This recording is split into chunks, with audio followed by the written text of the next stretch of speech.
So the situation we have is that actually there is taste in the holy name, but we cannot taste it because we have a spiritual disease.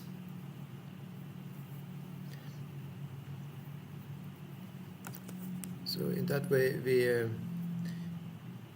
are bereft of the sweet taste of the holy name.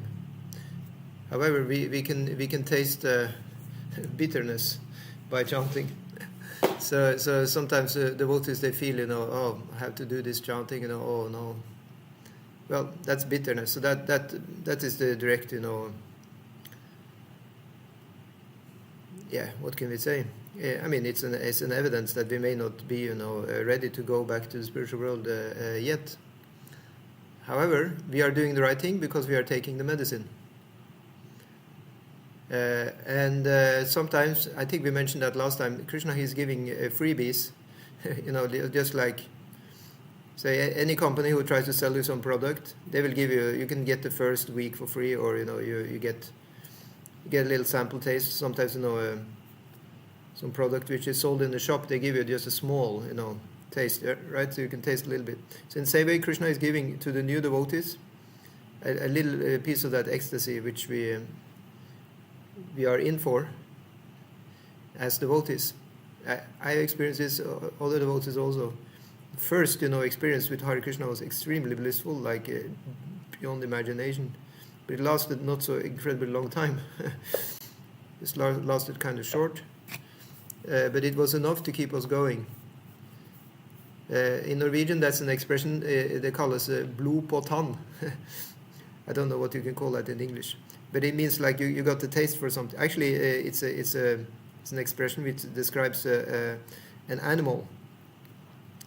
That like a kind of an animal like a tiger.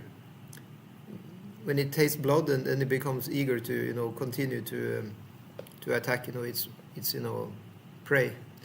So in a similar way, when we get some taste from the whole name, then we become eager to chant more, right? It is it becomes like one can even become addicted in the best sense of the word possible to the whole name. Yeah.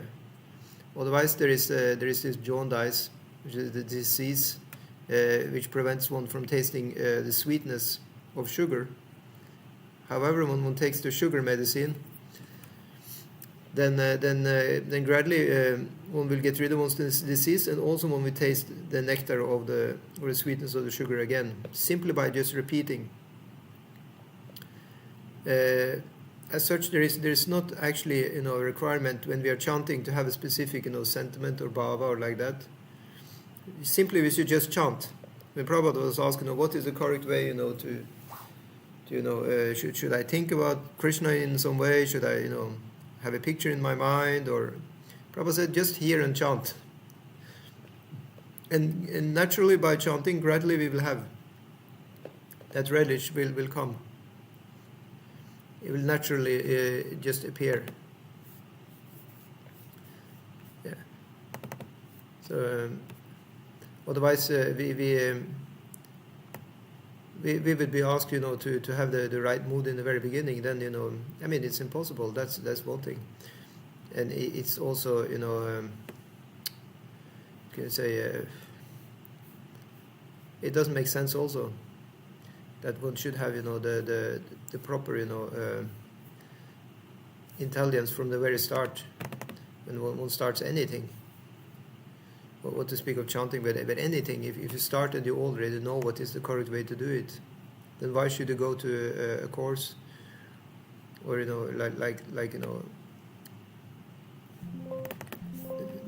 doesn't make any sense. So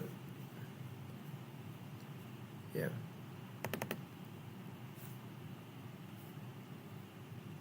Yeah, we have also a chart here. I just want to show you this. You have the chart. If you look on YouTube, you can see it. I don't have it here on the Zoom, unfortunately. But I mean, I can just explain it. It explains that the nectar instruction. It's going from Shraddha to Prema in 11 verses. Yeah, so that is our development. Shraddha means faith, and prema means the pure love. So it's a gradual development which takes place by practicing bhakti yoga. So in the text 1 to 3 is defining it's talking a lot about having the faith and having the proper behavior and like that. Text 4 to 6 is about sadhu sangha, like for example you have the loving exchanges between the devotees, and then the text today, it's dealing actually with a lot. It's dealing with Bhajana Kriya, because it said Anudinam, Kalus Eva Jushta. It says, every day, if you practice it every day, Anudina, day by day, then we will actually be cured of this material, hankering, which prevents us from hankering after Krishna. And but it has to be a medicine we take every day. Otherwise, we may again, fall sick. And that we can really, experience that even though, we may have practiced for so many years chanting Hare Krishna, but if we forget, or somewhere or other if we fall out of the chanting, then we may again, feel the material world is catching up on us. So it has to really be every day that we chant these rounds. So that's why it's called a vrata, 16 rounds every day. That's called Bhajana Kriya. And then Anartha Nivritti, the purification of heart, will work very nicely. Tat Gala Mula Hantre, so that that root of the disease will be taken up, uprooted. It will actually be destroyed. That the root of the disease is avidya. Yeah, it's ignorance. Hare Krishna, welcome. So this ignorance is covering us over and making us unable to see Krishna. And what we see instead is just the material world. And then we are in the category mentioned here, Namam Diskrutino Muda, Prapadyante Naradama, Maya Paritagyana, Asuram Bhavam Ashritaha. Yeah, let's see, I go back to this. Yeah. Yeah. Those miscreants who are grossly foolish, lowest among mankind, whose knowledge is stolen by illusion, and who partake of the atheistic nature of demons, do not surrender unto me. I'll give you this book rule, you can see here. We're now reading. There we are now.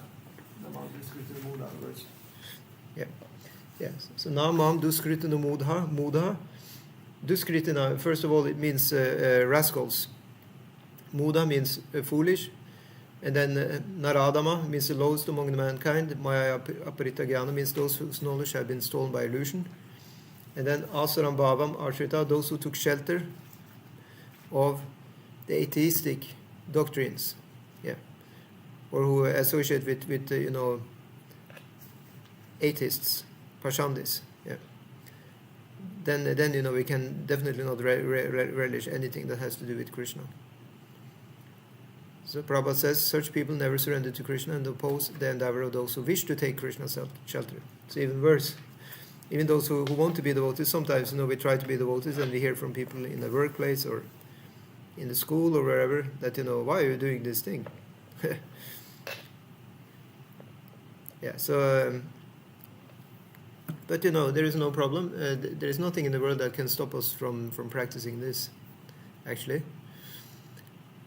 And if you think something can block, our practice of Krishna consciousness, then we may try to remove that from our life. Yep. Of course, we have to do it with proper discrimination, because we may not, we cannot just overnight quit everything. Maybe everything that is in the way of Krishna consciousness, we may not overnight just throw that away. Rather, we should just dovetail it with Krishna consciousness. It's called Yukta Vairagya. Because Krishna is, after all, everywhere. All the things are His, they just need to be used in His service. So Prabhupada says, when such atheists become leaders of society, the entire atmosphere is charged with nescience. Yesterday we explained nescience, it means the same as avidya. In other words, not knowledge, or knowledge which looked like knowledge, but actually is completely knowledge on the material platform. That means it's actually not helping us spiritually. In such a condition, people do not become very enthusiastic to receive this Krishna consciousness movement, such as a deceased person suffering from jaundice does not relish the taste of sugar candy. However, one must know that for jaundice, sugar candy is the only specific medicine. Similarly, in the present confused state of humanity, Krishna consciousness, the chanting of the whole name of the Lord, Hare Krishna, Krishna Krishna, Hare Hare, Hare Rama, Rama Rama, Hare Hare, is the only remedy for setting the world aright. Although Krishna consciousness may not be very palatable for a diseased person, Rupa Goswami nonetheless advises that if one wants to be cured of the material disease, he must take to it with great care and attention. Yeah. One begins his treatment by chanting the Hare Krishna Maha Mantra, because by chanting this holy name of the Lord, a person in the material condition will be relieved from all misconceptions, Chetu Darpana Marjana. Avidya, a misconception about one's spiritual identity, provides the foundation for ahankara, or false ego, within the heart. Yeah. So, is that clear? Yeah. So I just want to hear from the chat. Does the sound work today? You can check on your phone if the sound is working on YouTube. If we don't have the same problem we had yesterday. I can check it. Yeah. Because now finally I was connected to the Wi-Fi of the temple. Then hopefully it will work. Because this Wi-Fi from my phone with YouTube, it was going on and off also today. But now it says it's okay. I think that was part of the problem yesterday. Hare Krishna. So thank you all for being here. It's ecstatic to have your association. So, yeah, does it sound okay? Yeah, it's okay. Yeah, very good. Good. Yeah. We're good to go. Now we are a full team here again. Super. So I hope that Thea Mataji now she could have the proper. I think maybe she's not here, but anyway, she can now have the proper recording at least of the beginning of our Bhakti Shastri, which was missed in the recording yesterday, and directly it was also not functioning. Yeah. So let's see.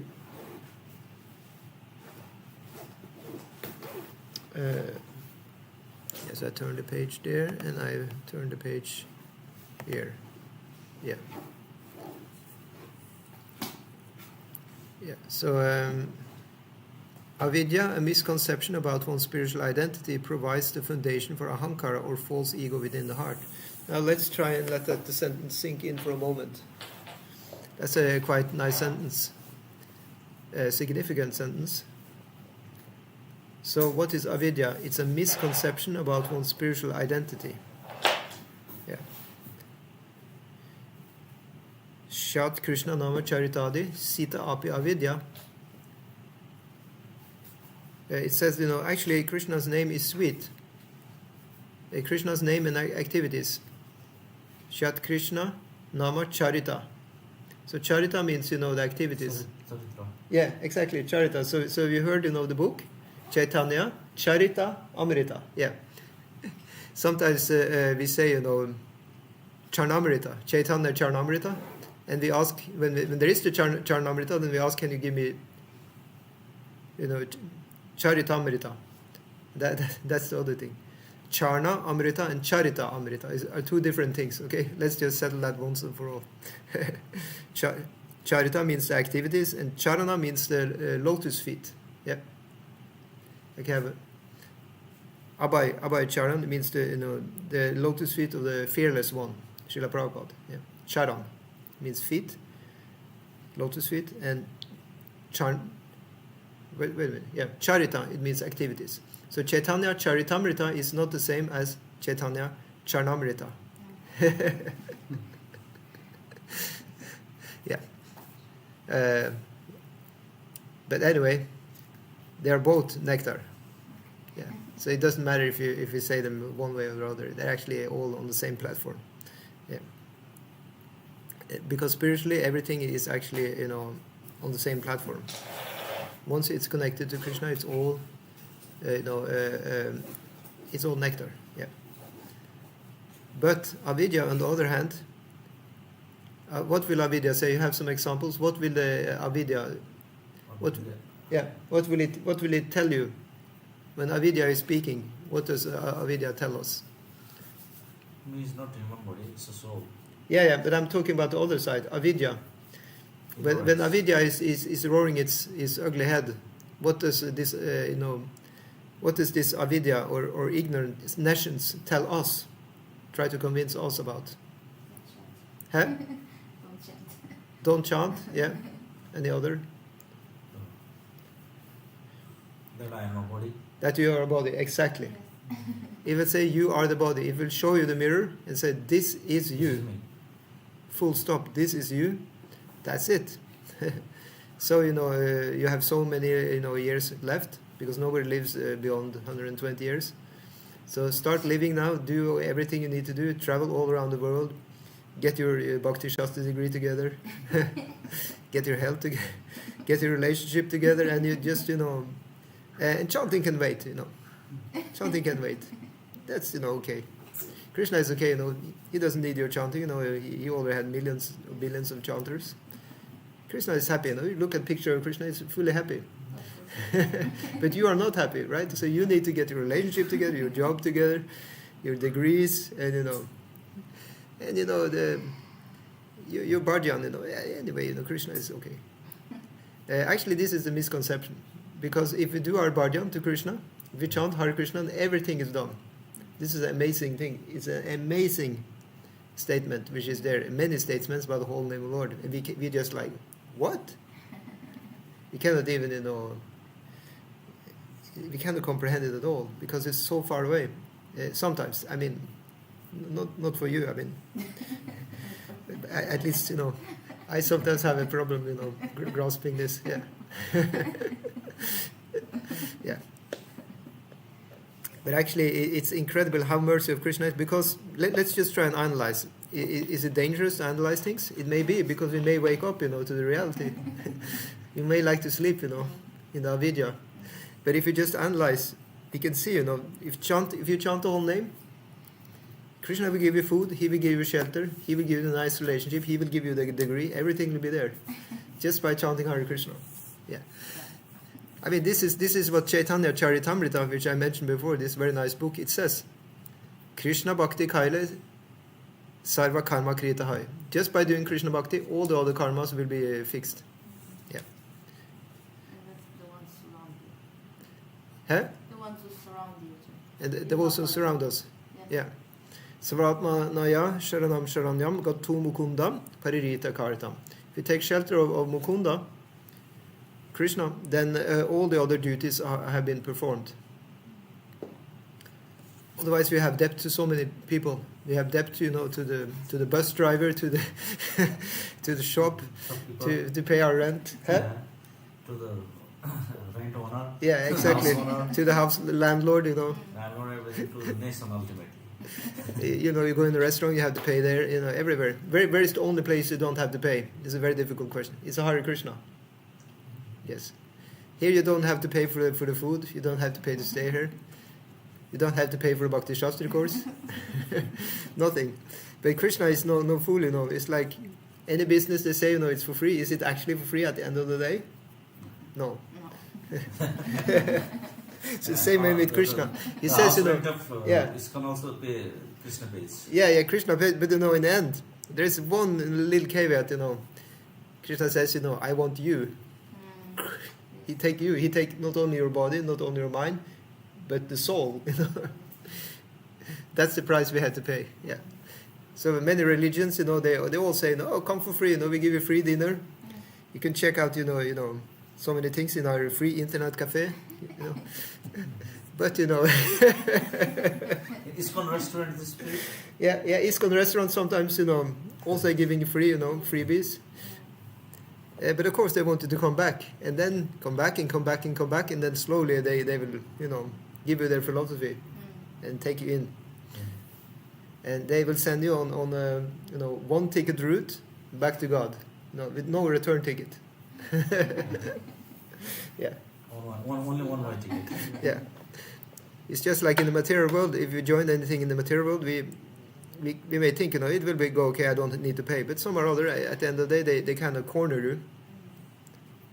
This is a thing, like free things on the internet, You can start using it, all for free, but then some or other you become attached to it, and then they corner you and say, oh, Now you actually want to save, or you want to use this, but now you have to pay, They just corner you, and you're like, but I wanted to do this for free, but then now, I actually want to have this, but I can't have it now because now they put up a paywall, But they just did that later. They didn't do it immediately. They're very smart, you see. Vaishyas. They put the paywall up much later when they know you became attached. Then there's a paywall, and then it's like, oh, you can't stop yourself, then you're paying, So in the same way with Krishna, in the beginning it's free, you get prasadam for free, good company, you get a Bhakti Shastri course for free, but then later on it's a paywall, and then you're so attached to it, then you just have to pay. But the payment is that actually one will just actually be naturally so happy to do it, to chant Hare Krishna, and to do service. It's actually, there stops, the similarity, the analogy, because in the material world it tastes sour, to have to surrender, to pay your bill, to pay your rent. It tastes like bitter. But in Hare Krishna, it actually tastes very sweet. So, naturally, when we have been around the devotees for some time and like that, when we asked to join, to do some service, then we like to do it. Like nobody here, until in my whole 20 years in Iskcon, I never saw anybody be unhappy, to wash the floor, after taking prasadam. Never. Right? Devotees are fighting sometimes to have the bucket, to wash the floor. Because one lucky person will actually get the bucket and wash, Yeah. And the others who didn't get the service, they are unhappy. Right? Yeah. That's the thing here. I see, Sunday feast, they're asking who's going to clean the floor. It's like so many hands up. And the one who had the hand quickest, he will get a nice seva, Yeah. And sometimes another person who wants to do it, he has to beg, can I please help you, to clean. Yeah. So it's so nice, So in that way, we don't have anything to fear if we join Hare Krishna about regarding our happiness. And some or other, if we didn't get our degree, if we didn't get our family or job or whatever, we're still a devotee.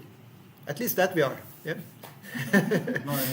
No any criteria. No any criteria. Yeah. So Krishna, he's like, does he really care? What we became in the material world? We may be director of the bank in our previous life. We may have been this or that. We may be, hog, dog, ass, camel. So many lives.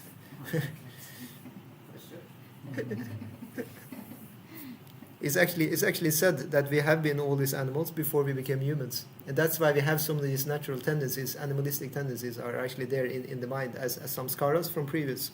Yeah. So that's why chanting is actually the good idea, to purify the mind and purify the samskaras also, so we become actually pure, clean. Yeah. So all of this is happening when we chant, and then the false ego within the heart will be completely first is purified. So we shouldn't be in the misconception that the false ego will be eradicated immediately. So say we get to hear that we are a devotee of Krishna. It's like, okay, now my false ego is gone. I'm a devotee of Krishna. Well, theoretically, yes. The intelligence has been strengthened by hearing from Shastra, because Shastra is Shraddhiya. We actually have faith in the Shastra, and then we can work now in the temple. We can think I'm a devotee. But still, mind sometimes we will maybe be, angry. It says, why all this, what about me? Yeah, the mind, our mind will feel cheated, It's like, why all these Hare Krishna things? What about, the fun I used to have before? The mind is like our wife or husband, who now complaining that we left it. Yeah, it's just like saying, you need to feed me also, not just feed Krishna, So then sometimes we may have to do some compromise. We become too mental. But if we are lucky, we have so much association of devotees, and we have, especially from the Guru, we can get special mercy, actually. Special mercy. And then our mind can be actually shut up completely. Yeah. But that's called Kripa Siddhi. It can be gotten from Guru. It's actually possible, but it's not so often it's happening, and that's usually because of the disciple being too dull or too rascal. Yeah. Like Prabhupada said, my only problem is that I have too many rascal disciples.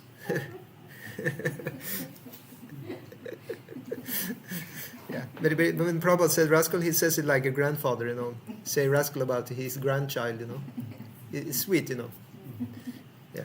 So in that way, there's all the reason to be very optimistic. Yeah. So we can read on. The real disease is in the heart. If the mind is cleansed, however, if consciousness is cleansed, a person cannot be harmed by the material disease. Let's see. Yeah. To cleanse the mind and heart from all misconceptions, one should take to this chanting of the Hare Krishna Maha Mantra. This is both easy and beneficial. By chanting the whole name of the Lord, one is immediately freed from the blazing fire of material existence. Yeah, so then we mentioned last time also there are 3 stages of the whole name of the Lord. We'll just go through a little quickly now, so we have time to have text 8 also today. So I'll just recap on what is the rest of the purport. So Prabhupada talks about 3 stages. And we mentioned last time that these are also outlined by Bhaktivinoda Thakur, which Prabhupada also has explained elsewhere. So that is the neophyte stage, the stage of the Kanishta Adhikari, or the devotee who are influenced by mode of ignorance. That's not yet shaken away, that ignorance from his system. So that is called the offensive stage. Nama aparada. Yeah. Offensive stage. Yeah, offensive stage. Yeah, and then the next one, when one is a madhyama-adhikari, or not so ignorant and more like in the mode of passion and goodness also a little bit.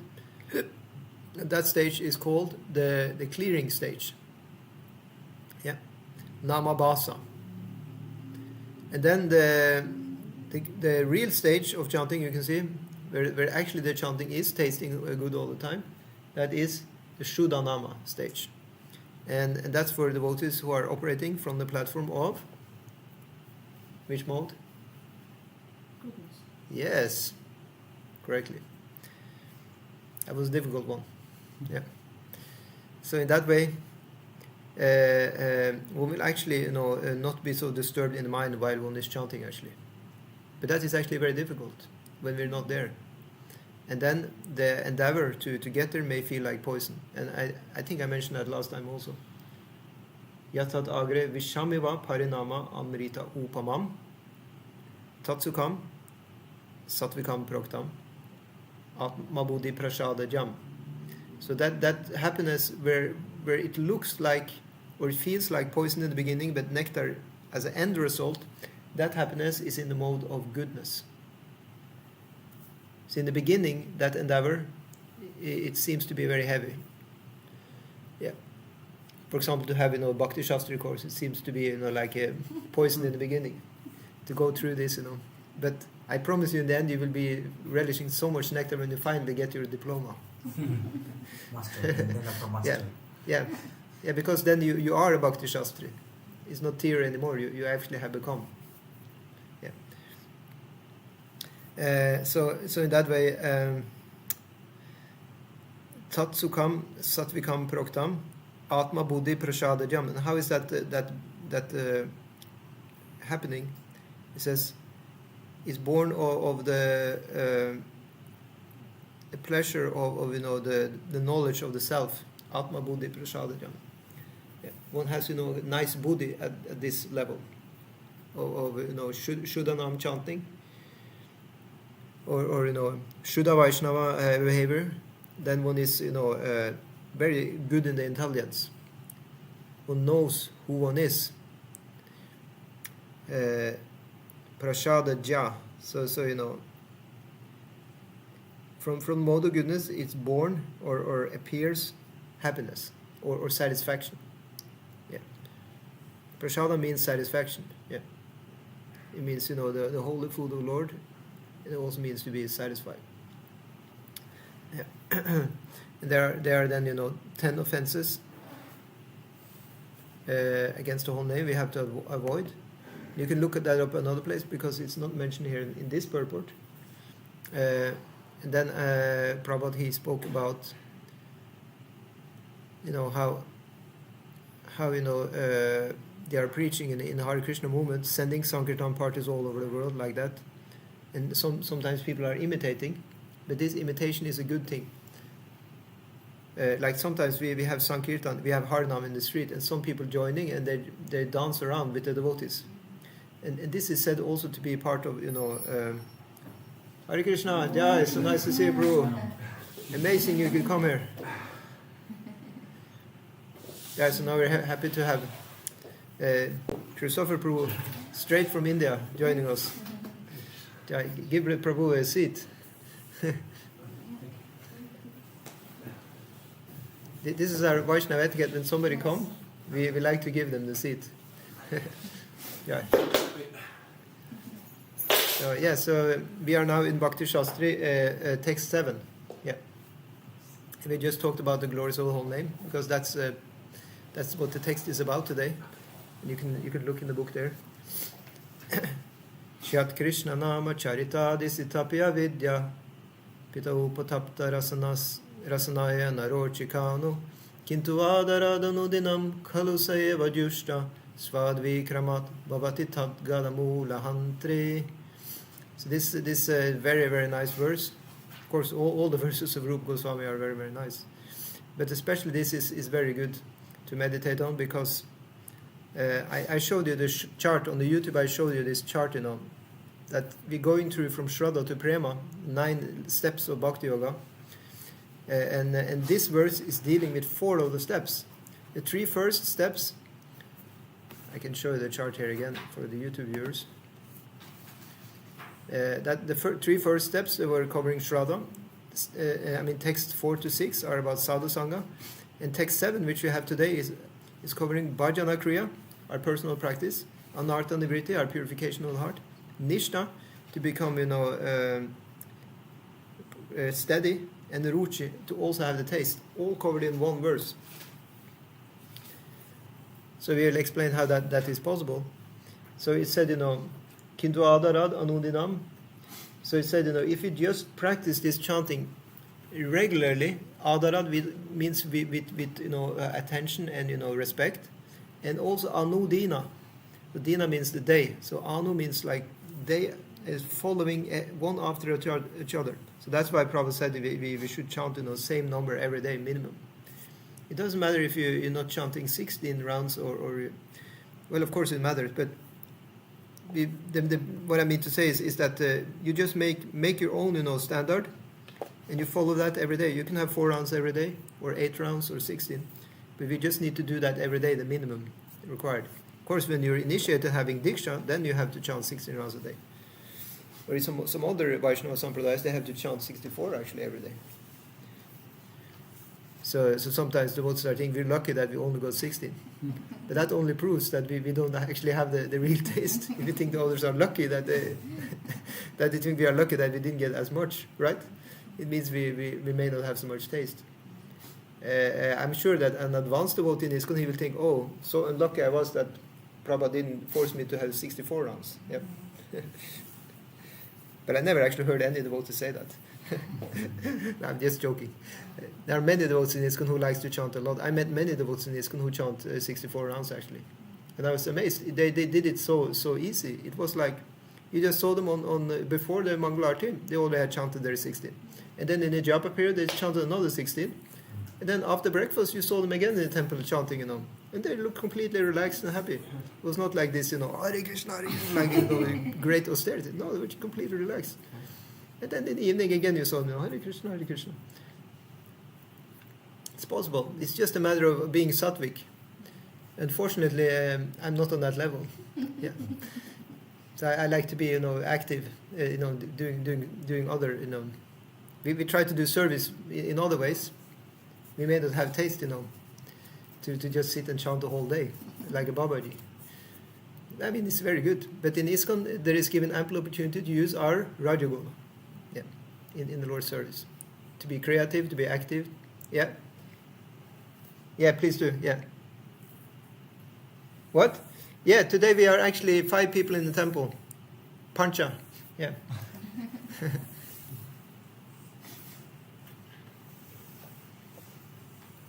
Oh. Please come and cook. You are most welcome. Yes, because we're going to have kirtan after this, and there will be many hungry devotees. Yeah. Jai. Krishna has arranged. Yeah. Please feel free to come here. Jai, see you. Yeah, so where were we? Yeah, so then text 8, which we also talk about today, it will talk about a level which is way beyond us. We may dream of having that in one of our lifetimes. That is called asakti. Yeah. Asakti. It means to actually be attached to Krishna. Yeah. We are already. Yeah, that is like far away in the horizon. No. Yeah. Hare Krishna Guru. Hare Krishna. Hare Krishna. For now, we can be happy that we are attached to some of Krishna's manifestations, such as prasadam. Yeah. Yeah. And then text 9 and 11 will talk about bhava and prema, which are even more beyond. So bhava means actually to have the spiritual real emotions, and prema means to actually be be experiencing the pure love of God without any tinges of anything material. At that level, you can be like Bhaktivinoda Thakur, just build yourself a hut without windows, and just sit there and chant, until But this, of course, Bhaktivinoda Thakur, he first, before he did that, he wrote 100 books. He had a bhajan, where he was working 6 days, 6 hours, probably 6 days a week also, 6 hours every day. He did actually work in the government. So this is one for all those who think that full-time devotees are the only ones who are like on the highest level. Because Bhaktivinoda, he was definitely the full-time devotee, although he was working outside for the government, right? For 6 hours a day. But then 8 hours of the day he used for reading and writing books, scriptures about Krishna. 8 hours a day. And then he used something like 2-3 hours a day to chant. And he reserved 1 hour together with his family and like that. Yeah. And then 1 hour for eating and taking shower like that. And then something like 2-3 hours sleeping every day. Yeah. So sometimes you can sometimes devotees may think full-time devotee who are in the temple they are the best, but they may not do like Bhaktivinoda Thakur. They may not read and chant 8 hours a day, maybe just 2 hours a day, while somebody living outside they can do for 8 hours. So who is the full-time devotee? Please tell me. What does it mean to be full-time? It means to be Krishna conscious. There's no other definition. It's not how much physically you are in the temple. That's not the definition of full-time. I'm sorry, I'm not in charge of this, but this is what scriptures are saying. It doesn't mean that physically you are there and doing physically all these sevas. That's not the definition of full-time. Definition of full-time is that you are serving Krishna in your spiritual body. It can be on your work. You can work for a government as a judge, as Bhaktivinoda Thakur do, or you can work in Kiwi. It's nobody saying, oh, this person is working Kiwi, he cannot be a pure devotee. Who is deciding this? Me? You? Or should we leave the decision up to Krishna? Right? It's possible. Yeah. So anyway, on the stage of prema, then we don't no longer need to read any books. We can just but actually we'll relish books like this. Still we can relish this book. Rupa Goswami was on that level and he was enjoying. He wrote so many books and he was giving to the world his realizations. Yeah. So today we will go and deal with what is actually the most heavy part of our whole Shraddha to Prema progression. What is the most heavy part? Which takes the longest time and is most guru, like heavy in quality. It is anartha nivritti. Yeah. And that's what text 7 is talking about, that especially anartha nivritti. Yeah. To purify the heart. Yeah. Kintu adarad anudinam kaluseva jushta svadvi kramat. Svadvi kramat, gradually we're getting the taste. It's not coming immediately. Gradually more and more taste. Tat gada mula hunter, and that taste we get from chanting, that will actually destroy all our anarthas. So it doesn't make it difficult for us. But actually it said that anartha nivritti is the stage that lasts the longest of all these 9 stages. Of course the last stage is lasts forever, prema. But you can say while we are in the material world, the anartha nivritti is the one who lasts the longest. Yeah.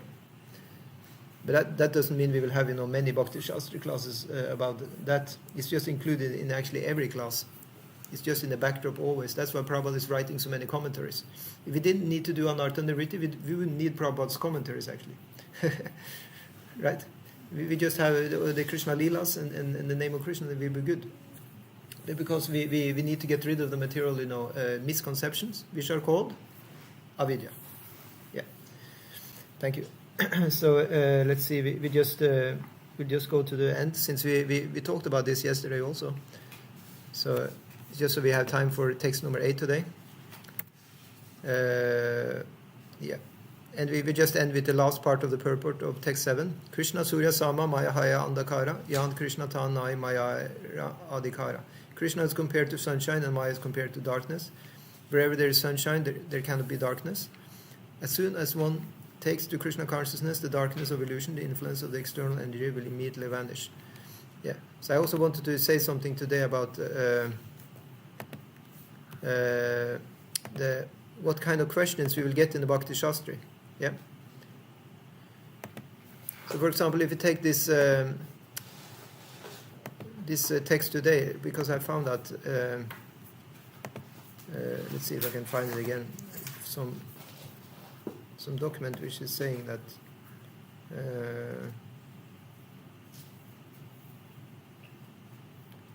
yeah, okay, I'll just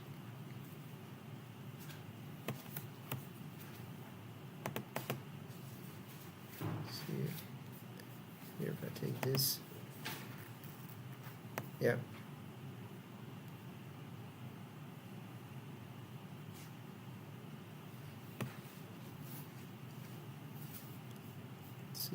Yeah, I just need to find this.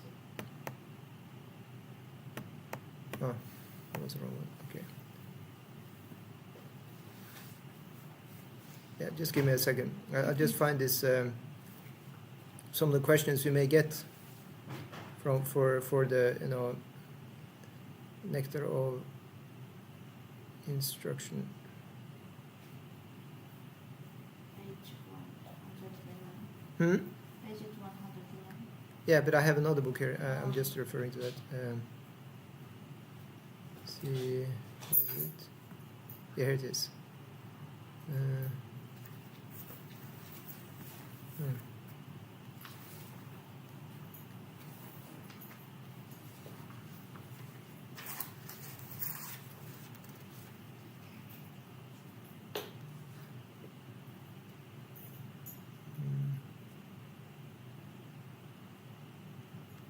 Yeah, okay. So, yeah, here we go. Let's see, I'll just scroll down here and I'll read this. Yeah. So, let's see. If I just put like this now, I just have to make this smaller. And I'll give that to you on the YouTube.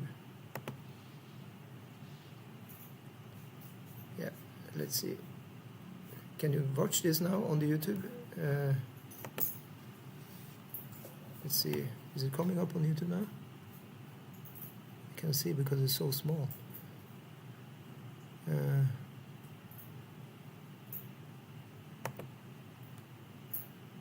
Yeah, it's on the YouTube. Yeah. So if you look at this page here, here's an example of what kind of questions one can get, in the Bhakti Shastri. Yeah. These are actually for text 7 until 11. Yeah. So an example is that one is asked, actually sometimes we should catch some of the Sanskrit references that Prabhupada is using in the purport. So text, question 1 here says, give the Sanskrit and English for the verse Vishnu Shakti Paraprokta. Where is it cited from which verse number? Where else is it cited in Srila Prabhupada's books? For what point is it cited to eliminate? Yeah. So I don't know if you have read that already. Vishnu Shakti Paraprokta. It's maybe coming later. Yeah. But this is just so you get an idea what kind of questions you can get. And if you go down another place, like question 4 here, which you see on the YouTube, because what I'm trying to say is that many of the questions we'll get is not in our manual, because otherwise it'd be too easy.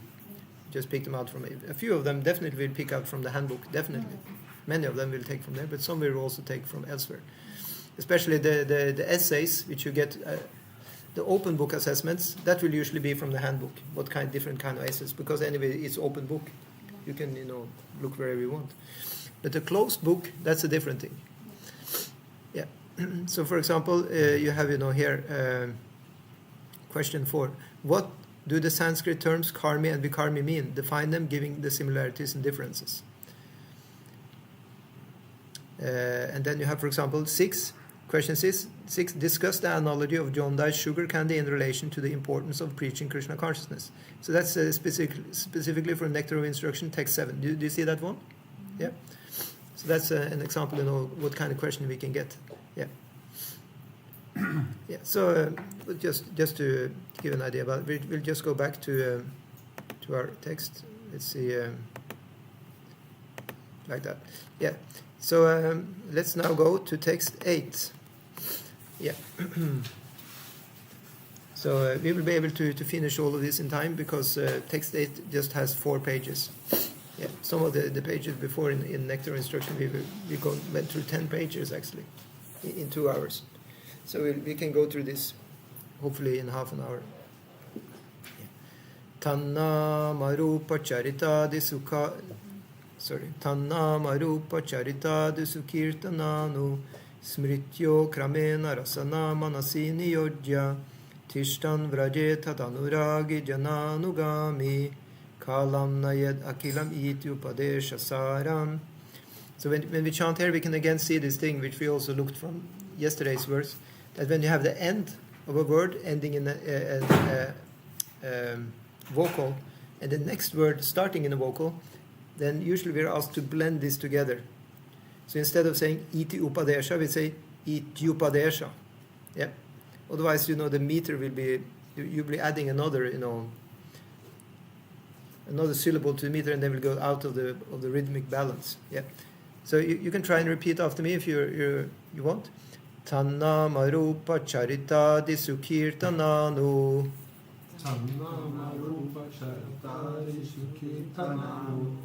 Smrityo kramena rasana manasi niyojya.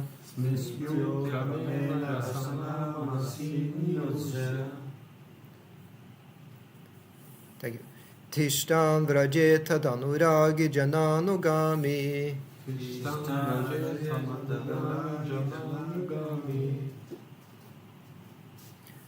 Kalam nayed akilam ityupadesha saram.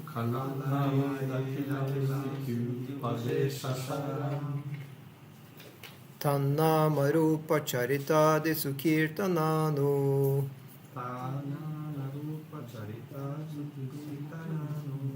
Smrityo kramena rasana manasi niyojya.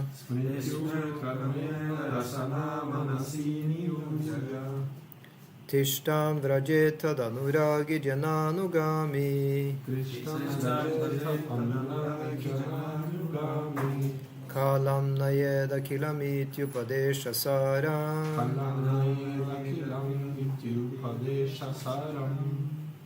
So please chant one at a time. Yeah. You like to chant? Yeah. Tanna marupa charita disukirtananu. Tanna marupa charita disukirtananu. Smrityo kramena rasana manasi niyojya. Smrityo kramena rasana manasi niyojya. Tishtan vrajeta anugraki jananugami. Tishtan vrajeta danuragi jananugami. Kalam nayed akilam ityupadesha saram. Kalam nayed akilam ityupadesha saram. Yeah, so this is the correct way of chanting in the Brahma Samhita meter. That the 3 first lines are in the same same tune, and then the last one is changing a little bit. Yeah, that I learned that this is actually the correct. Yeah. Anybody else like to chant? Yeah, Prabhu.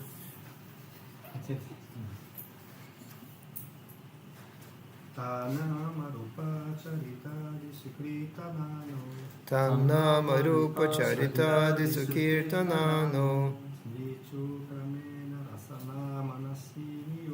Smrityo kramena rasana manasi niyojya. Tishtan vrajeta danuragi jananugami. Kalam Nayeda Kilamitu Padesha Saram. You like to chant on the Zoom? Yep. Tannama Rupa Charitadi Sukirtananu.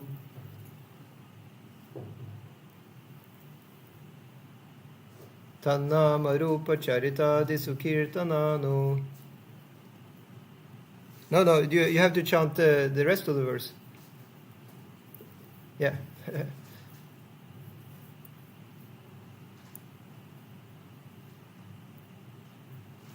Smrityo kramena rasana manasi niyojya.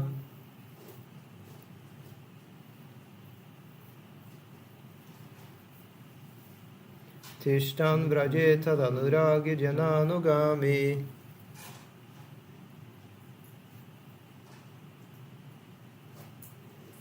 Kalam nayeda kilamityu padesha saram. Perfect. Yeah, so we will go through the word for word. Tat of Lord Krishna. Of Lord Krishna. Nama, Nama, the holy name. the holy name. Rupa, Rupa, form.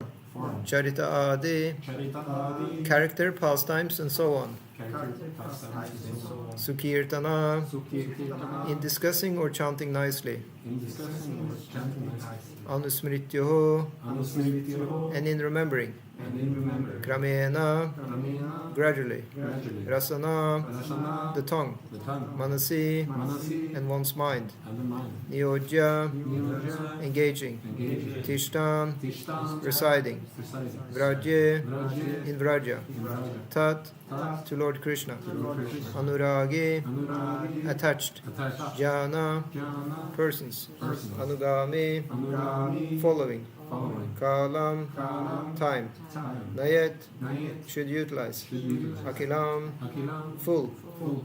Iti, Iti, thus. thus. Upadesha, Upadesha, of advice advice, or instruction. or instructions. Saram, Saram, the essence. Now, very difficult question to all of us. Where have you heard the word Upadesha? Upadesh. Yeah. Is it used he? How to call the name? Huh? How to call the name of this book? That's the name of this book. Very good. You get the first prize. So as Mataji very correctly said, Upadesha is part of the name of this book. Because in Sanskrit it's called Upadesha Amrita. We just talked in the beginning of our class today that you have the Chaitanya Charita Amrita. Yeah. So it's the Amrit or nectar of Chaitanya Mahaprabhu's pastimes. And then you have another word which sounds similar, and that is Charanamrita. And that's the nectar of the lotus feet of the Lord. Yeah. And why are we calling that Charanamrita actually? It's because we're bathing the deities on the altar. And that water which has bathed the deities is then collected and served to the devotees, usually mixed with something called madhuparka, which is another thing which is offered on the altar to deities. That's a mix of yogurt and honey. It can be actually 5 different things: yogurt, honey, milk, and ghee, and Canel? huh? What's that? Canel? Cinnamon? No, not cinnamon. No. I don't know. Now it's very traditional. If one puts something else there, one will be, cursed. I think. There's a story that once somebody put, at Prabhupada's time actually, there was one Mataji which put, she was missing, sugar is the 5th one you can put. Yeah, sugar. And she was missing, and instead of sugar, she put salt. Oh, yeah. Because sugar and salt can look similar. And Prabhupada actually got to taste this Charnamrita, because they give you a drop in the hand, and Prabhupada, what is this? Salt instead of sugar in the Charnamrita, that's, And then, the Mataji was like, oh, I'm sorry, Prabhupada. And then she kind of cheered, it was Krishna's arrangement. And then Prabhupada said, it was not Krishna's arrangement, it was your foolishness. Yeah, so this is unfortunately one of the things we do as misinformed, unmature devotees, we may say we did a blunder, and we say no, it was Krishna's arrangement. We blame Krishna, directly or indirectly. He said it was Krishna's arrangement because of this or this. Krishna arranged, so I'm not to blame, But no, actually, we should always think that if it was Krishna's arrangement, then he just minimized, the bad effect maybe. But Krishna is trying to make the best out of any situation for us. That's the idea. It doesn't mean that it could have been prevented if we were more in the mode of goodness. Of course. Anyway, so let's see what is the translation. You like to read the Mataji with loud voice? Yep. You don't have loud voice. Prabhu has loud voice. Yeah. The essence of all advice is that one should utilize one's full time, 24 hours a day, in nicely chanting and remembering the Lord's divine name, transcendental form, qualities, and eternal pastimes, thereby gradually engaging one's tongue and mind. In this way, one should reside in Vraj, Goloka Vrindavan Dham, and serve Krishna under the guidance of devotees. One should follow in the footsteps of the Lord's beloved devotees, who are deeply attached to his devotional service. Great, thank you so much. So, sorry, I got the wrong one here. Yeah. Yes. So let's try and let this translation sink into our hearts and minds. Because sometimes we read these things and we think oh yeah, I heard that all before. I know this. But how deep do we know it? Yeah. Because if we actually did really deeply know this, then we would behave completely different. I mean, I'm just talking about myself. You are doing well. But myself, I would definitely be behaving in a more Krishna conscious way if I actually had realized this text. So there are two different kinds of knowledge. One is jnana. That is like this. We read and we say, yeah, I know this. I learned this before. I'm good. But then vijnana, it means that we realized and we're living that. And that is charita. Yep. As we talked about, Chaitanya, charita, amrita. Then our behavior will actually give us the nectar. Otherwise, it will give, the poison. our charita, So instead it becomes charita visha, instead of charita amrita. Yatat agre vishamiva parinam.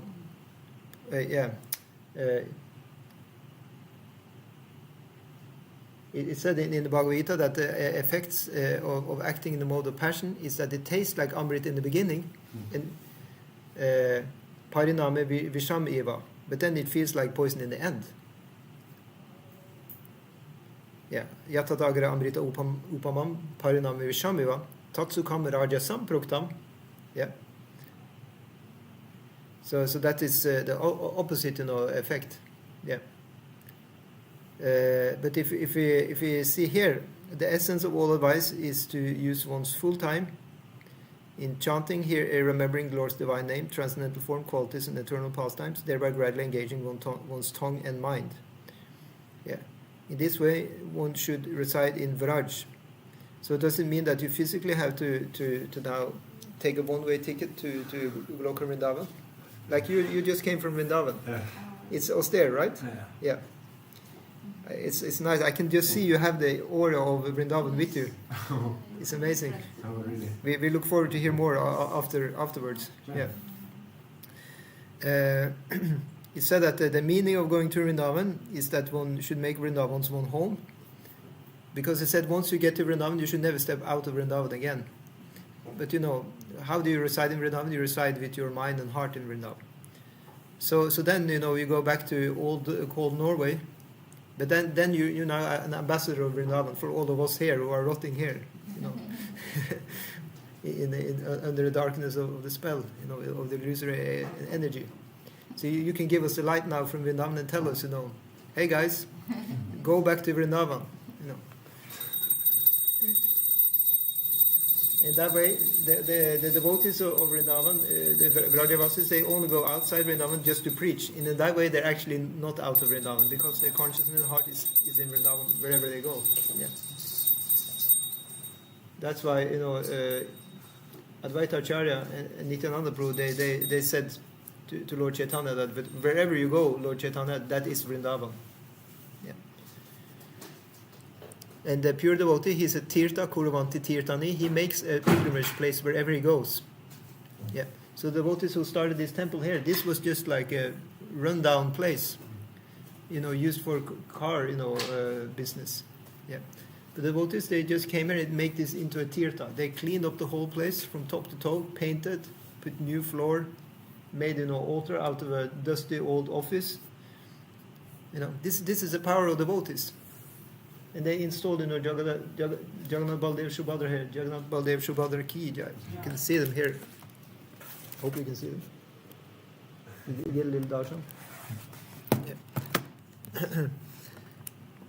So in that way, this is the power of devotees. Wherever they go, they make a tirtha. They make it into a holy place. Because now people are coming here and they're bowing down. Actually, would they bow down if they were, car salesmen here, doing car business? No. Would they take off their shoes? No. They would go in with the dirty shoes. But now nobody dare to have the shoes here. Nobody, even atheists, they also, respectfully take off their shoes before entering this place. Why? Because it's been converted into a holy place. There's no description. Why else would an atheist, gladly take off the shoes? He wouldn't do that in any other place. If you go to a library, if you go to Kiwi or Rema, nobody's taking off their shoes. But here they are. Why? Please tell me. It's because the devotees, they put their blood, sweat and tears here, chanting like anything, doing a lot of worship, cleaning the place. And they did it all for free. This is amazing things about devotees. So we should be happy to have the association of devotees. And in that way, we can still be in Vrindavan, although physically we are not in Vrindavan, because this is an embassy of Vrindavan, made by the devotees who come from Vrindavan themselves. We may think, this devotee is, he's working. No, this devotee is not working. Forget, never take the devotee is working in a mundane job. Prakriti Kriyamana, the so-called, body of the devotee is working. It's just because of, Krishna's arrangement, so that other people in that work can hear about Vrindavan and also come back to Krishna. Physically, the devotee is not doing anything. The devotee is completely in Vrindavan already. It's not working in some mundane job. We should never view the devotee from the mundane, point of view. It's not like devotees has to, they're just out of their mercy. They're just somehow or other appearing here and there in the material world. But they're actually hidden agents for Krishna, ambassadors. Whenever they get the chance, they will give you some Mahaprasadam, some sweets, or give you, a flyer to come to the temple. That's their only business, actually. They seemingly have business here in the material world, but they actually don't. Yeah. Just like Rupa Goswami, he was working, for the governor for the Muslim governor. What business does Rupa Goswami have to work for a governor? It's just Krishna's arrangement, so that the governor, he could hear sometimes about Krishna, and he could be liberated eventually. So in that way, actually, the power of devotees is completely amazing. Yeah. So that's why it said here in the end of this translation, in the verse, one should follow in the footsteps of the Lord's beloved devotees who are deeply attached to his devotional service. Yeah.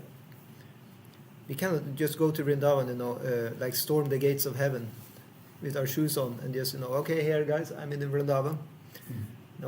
What can I do? No, we have to humbly come by the invitation of another devotee.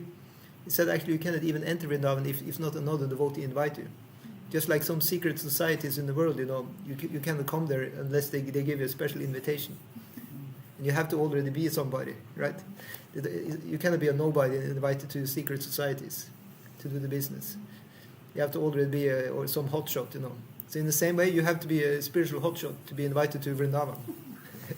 You have to be eager, you have to be chanted and like that. And then, the persons who are in the know, who actually are there and are established, they say, okay, this guy, try and get him to come here, We want him, And then by their invitation, we're like very lucky actually to get it, and then we can go. I haven't been in Vrindavan for so long time, because I'm not practicing properly, then nobody invite me. This is actually a reason. Yeah. If I start becoming more serious, chanting Hare Krishna and do my sadhana better, maybe if I'm lucky, I will get another invitation in this life. Otherwise, I'm doomed to just rot here in Norway. There is no problem, because the devotees here in Norway are also very merciful. They establish temple. So I can be here in the embassy, of Vrindavan. And that will be non-different from Vrindavan itself. So that's the special mercy of the Lord, that even though we're not qualified to go there, to this Vrindavan, we can have, the facsimile of Vrindavan here. Yeah. Does it make sense? Yeah. Thanks so much. So the purpose says, since the mind may be one's enemy or one's friend, one has to train the mind to become his friend.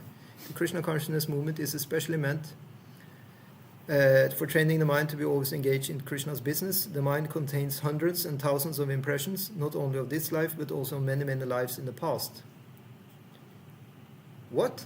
What did we just read? Oh yeah. Many, many lives of the past. Yeah, so we didn't just have one life in the past, we had many actually. These impressions sometimes come in contact with one another and produce contradictory pictures. In this way, the mind's functions can become dangerous for a conditioned soul. Whoa. Students of psychology are aware of the mind's various psychological changes.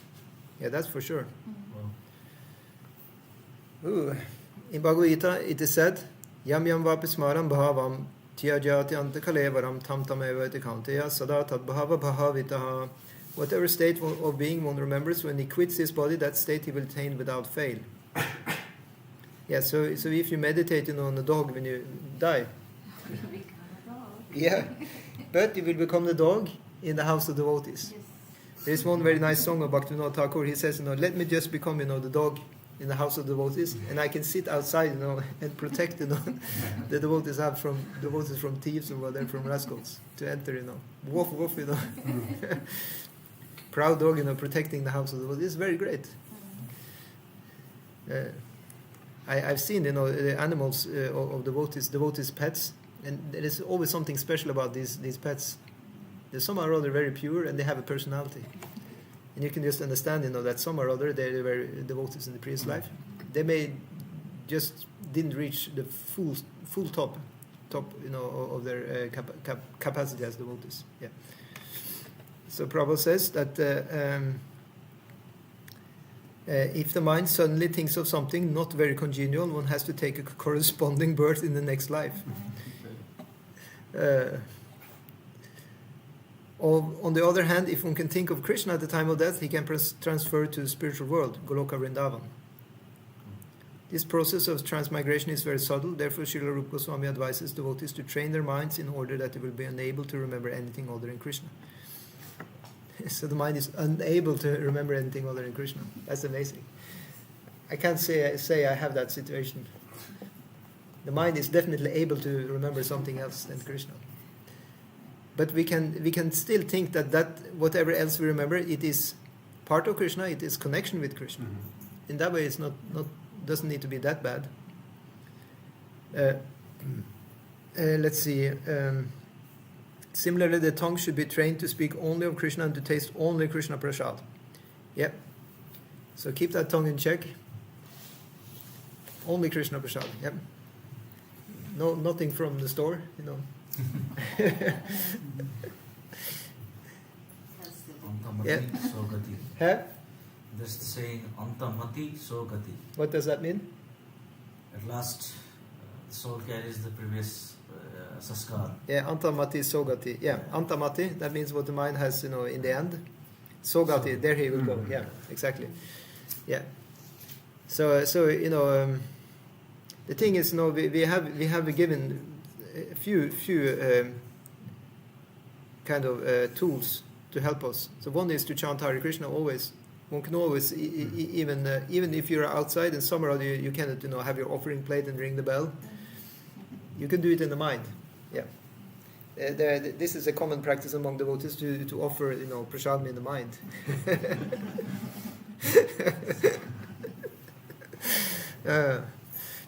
But somehow or other, we feel sometimes that it's more pure to eat the prasadam we get in the temple.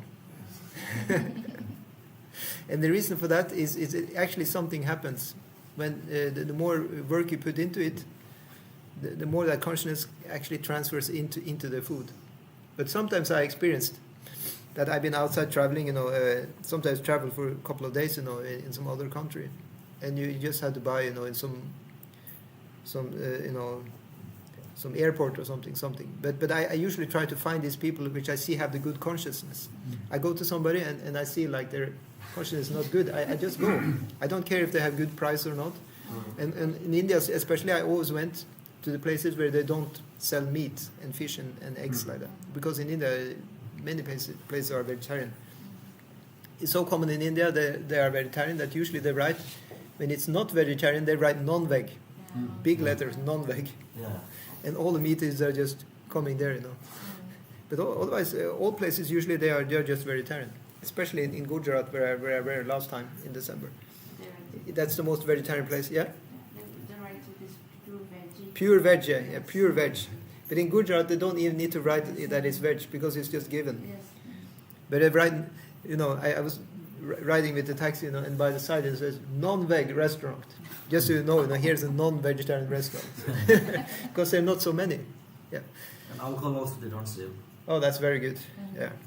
So especially when I was in India, I was looking, and I catched, that these people have got good consciousness. I'm kind of drawn to that place, and of course they were vegetarian. So I thought, okay, I can purchase something there, and then I made, a quick offering in my mind, like that, yeah. So, but it feels best. It definitely feels best when you're cooking yourself in the home, and you take archaman, and even you can do prokshana over the offering. It's very easy. From your archaman cup, you just take a drop and do like this. Om Astraya Pat. And then you purify the whole offering, and you can do like this, like a mudra over the offering, which is also further purifying it. The more stuff you do, actually, the better you feel. And then you ring the bell, you say the mantras, and you can even invite the Lord to come to eat. That's what we do on the altar, actually. Just for your information, you don't need to do that only on the altar. You can do it in front of the picture in your meditation. You can offer the deities foot water, etat padyam. You offer foot water to the deities, and then archamanyam. You offer them to rinse their mouth before eating. That's also Vaishnava practice, actually, that we wash our mouth before we start eating, and after, of course. Of course, when you're out traveling, you don't have a possibility to do so many things. But just in our house, we can do it. It just takes like 20 seconds extra to do these small things, In that way, we can feel more connected, and we'll feel that in the prasad also, that actually this was really, spiritualized. Yeah. And somehow or other, it's supposed to help our consciousness. Yeah. Yeah. So, so similarly, the tongue should be trained to speak only of Krishna and to taste only Krishna prasad. So we only talked about the easy part, to taste only Krishna prasad, relatively easy, but to speak only of Krishna, that's a tough one. So how do you speak only of Krishna? Any suggestions? It's like following the example of Srila Prabhupada. Yeah. He would also, do mundane, estimations. Yeah. He would always connect to Krishna. You see, that's the point which Christopher Prue so nicely said. He said that Prabhupada, he would also do mundane, estimations, but he would always connect it to Krishna. I remember once, I met a devotee in India. He was definitely a new devotee, and I was asking, I was coming to a temple, Iskcon temple, and I was like, is there any place to sleep here? And he just answered with a smiling face, Hare Krishna, Krishna Krishna, Hare Hare, Hare Rama, Rama Rama, Hare Hare. I thought, yeah, it's nice. He's saying Hare Krishna, said, Hare Krishna, Prabhu, I'm new here, where's the leader? Hare Krishna, Krishna Krishna, Hare Hare, Hare Rama, Rama, Hare Hare. Whatever I asked him, he just answered with the Hare Krishna mantra. So I thought this person has really realized, this statement to speak only of Krishna. He would be pretty safe, So later I met the temple president, and he had like a normal T-shirt, and he was completely different. And he didn't say just Hare Krishna. He was speaking normal words, and he looked like more people who I could actually communicate with. But I'm sure he was just as Krishna conscious as the other person.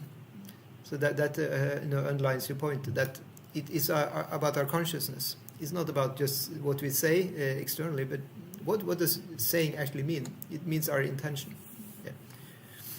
Yeah, so thank you.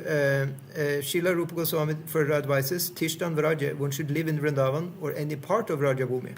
Yeah, so it's a big place. You can find, you can find your house there, maybe a little bit on the side, like maybe by Govardhan, you can have a little apartment. Yeah. Little kutir, to have your bargain. Yeah. Or maybe in Mathura, that's also part, of the place. One of the 12 forests of Vrindavan. Maybe in Mathura. Mathura, or isn't what's the place of Srimati Radharani? That's also there. Yeah. Yeah. So there is so many nice places, but actually the thing is,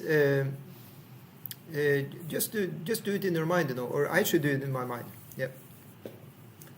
I can think, where do I like to be?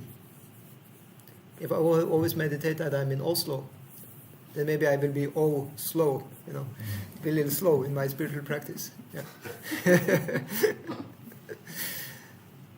But if I think that I'm in Iskcon Oslo, then I will be good. Yeah. Yeah. Okay, so when one makes Vrindavan his residence, he should take shelter of an... Yeah, so 1 krosha... Okay. 84 krosha in area is quite big. 1 krosha equals 2 square miles. It's not that big, no. When one makes Vrindavan his residence, he should take shelter of an advanced devotee there. In this way, one should always think of Krishna and his pastimes. This is further elucidated by Srila Rupa Goswami in his Bhakti Rasamrita Sindhu.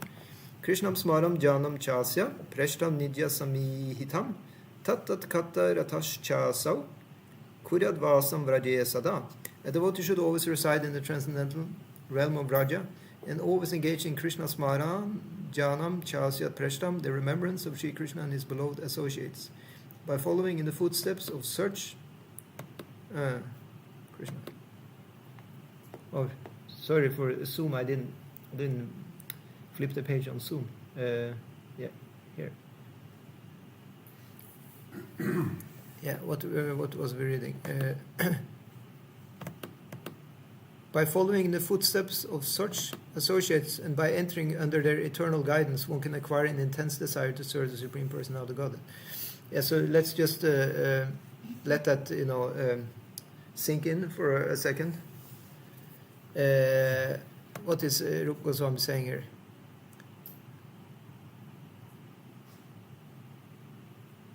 You should remember Krishna and his beloved associates. Yeah, I call Krishna Smaranam. Yeah. By following in the footsteps of such associates. So following in the footsteps of the devotees. Yeah. And then by entering under their eternal guidance. So what is explained is that one has a realization which will come later, that the guru, one's guru Maharaj one is serving, is actually an eternal resident, of Vrindavan. That's the realization which is coming later in the devotees' lives. And so in such consciousness, one is serving one's spiritual master in his Siddha Deha body. It's called Siddha Deha. In the perfected body. Yeah. Right now we're sadhakas, we're practitioners.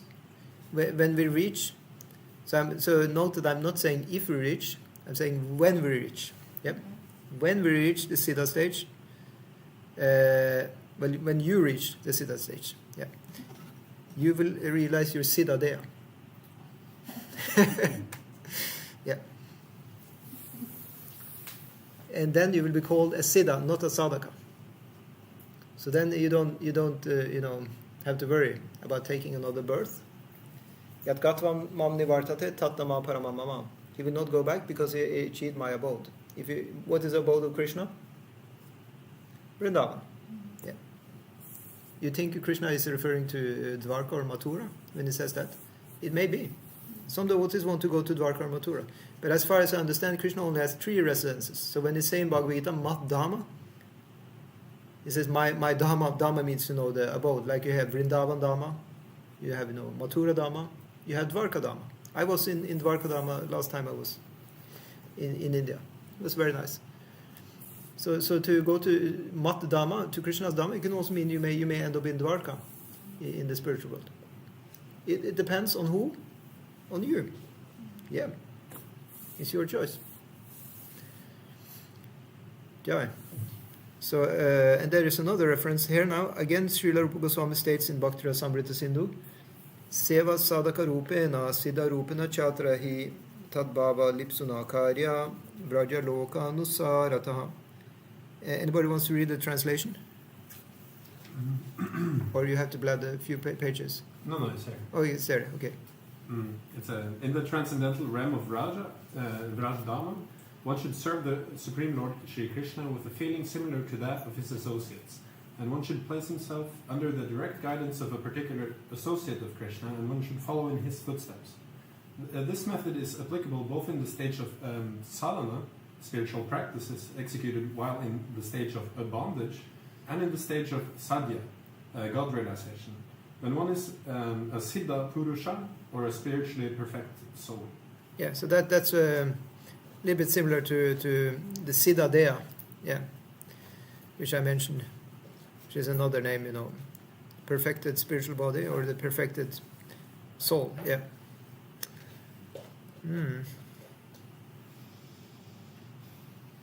Any comments or questions to that? Is it difficult, or is it understandable, or too lofty, or no? If this is not too lofty, then you can just wait for the next verses, because it's just going higher and higher. Yeah. So, okay, so let's see. Srila Bhaktisiddhanta Saraswati Thakur has commented as follows upon this verse. So Bhaktisiddhanta Saraswati Thakur, Srila Prabhupada's spiritual master, he says, one who has not yet developed interest in Krishna consciousness should give up all material motives and train his mind by following the progressive regulative principles, namely chanting and remembering Krishna and his name, form, quality, pastimes, and so forth. In this way, after developing a taste for such things, one should try to live in Vrindavan and pass his time constantly remembering Krishna's name, fame, pastimes, and qualities under the direction and protection of an expert devotee. This is the sum and substance of all instruction regarding the cultivation of devotional service. Yeah. So we live now in the time of distraction, It's not so easy,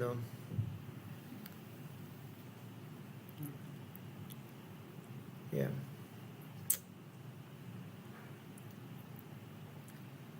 Anyway, you are definitely, not suffering also. If we hang with the devotees, somehow or other we will be good. Remember that this was written, 500 years ago. They were not aware of the problems we have today with TikTok and, YouTube and all these things. And email and WhatsApp messages. And it's like we can have Smaranam for maybe 10 minutes, and then there is a WhatsApp message. Boom. We just have to check it. It's part of our seva actually to Krishna, It's like they're going to tell me now that, they need help in the kitchen on the Sunday feast. Or they're going to tell me that now there is a new streaming video with Bhakti Shastri on Iskcon Oslo. Then you need to check it out. Yeah, so as long as we dovetail, all these things with Krishna, we are okay, because there's no need to worry actually, because it's on the absolute platform. Even the internet can contaminate that actually. Krishna on the internet is just as real as Krishna outside the internet, because it's absolute. So there is actually no need to think, no, just relax. It's all fine. No need to get stressed out or worry about these things. It's all Krishna's arrangement. He has created all these things, and he will take them away also, no problem. Or he will give something else, we don't know what he will give. Kali Yuga is meant for that. It's just another page, in Krishna's, arrangements, book, It's part of his genius that he arranges our life like this. Yeah. In the old days, we were transported to a temple by horse,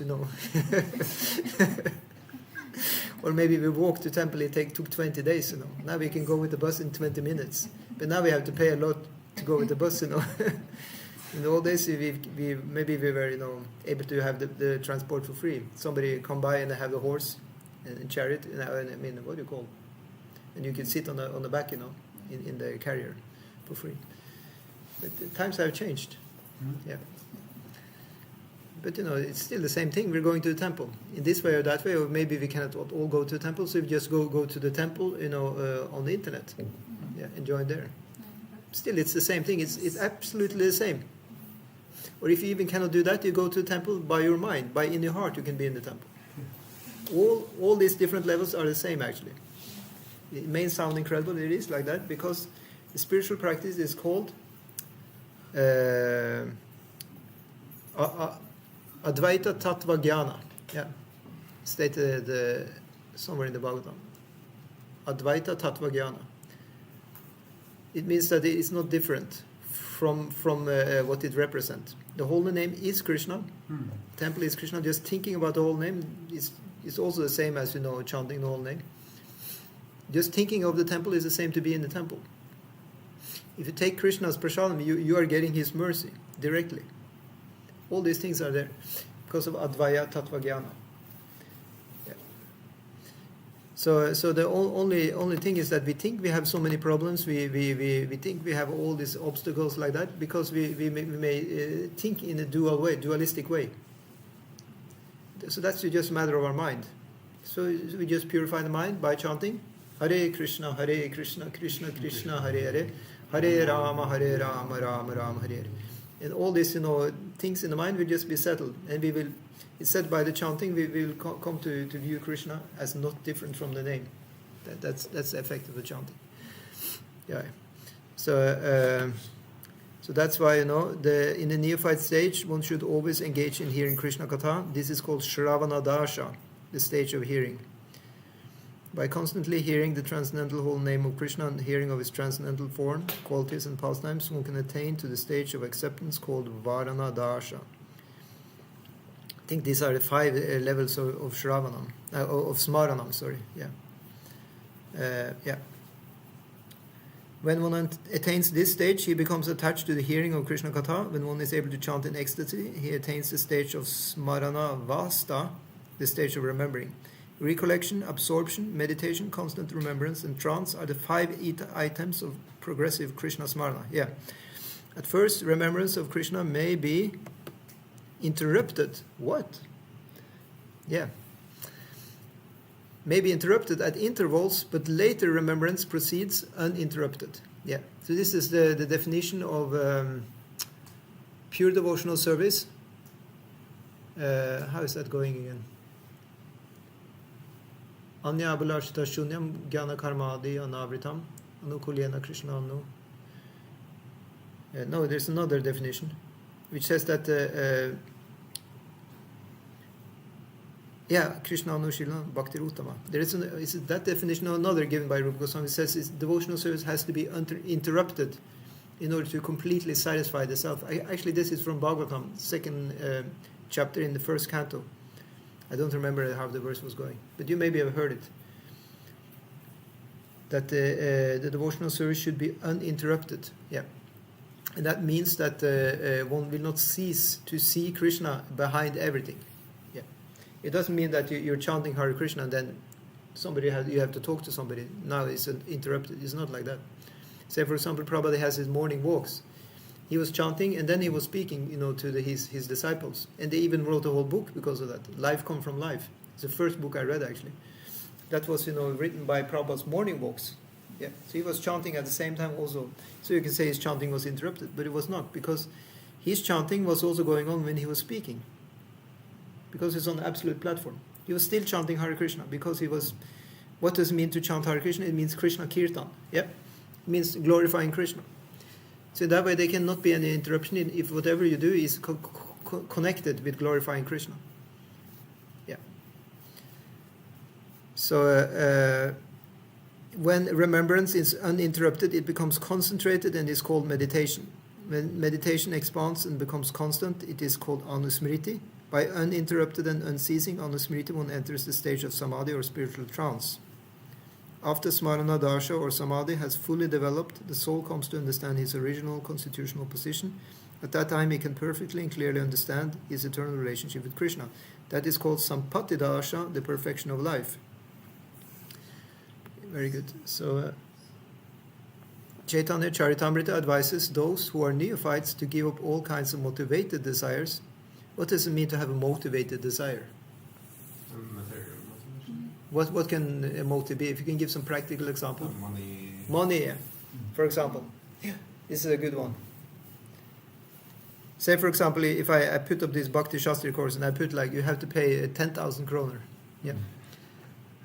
And then, okay, I'm doing it for the money, right? Because then after Bhakti Shastri, I take the first airplane to Hawaii. And I just stay there, for 6 months on the Bhakti Shastri money that I accumulated there. That would mean, this to do, motivated service. Yeah. So yeah, it shouldn't be for any material motivation at all. Yeah.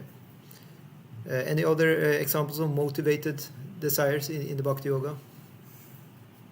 Cannot be that difficult. Of course, it can be difficult if you are very pure in the heart. You can't even. It's completely utopian. What motivated desire is like impossible.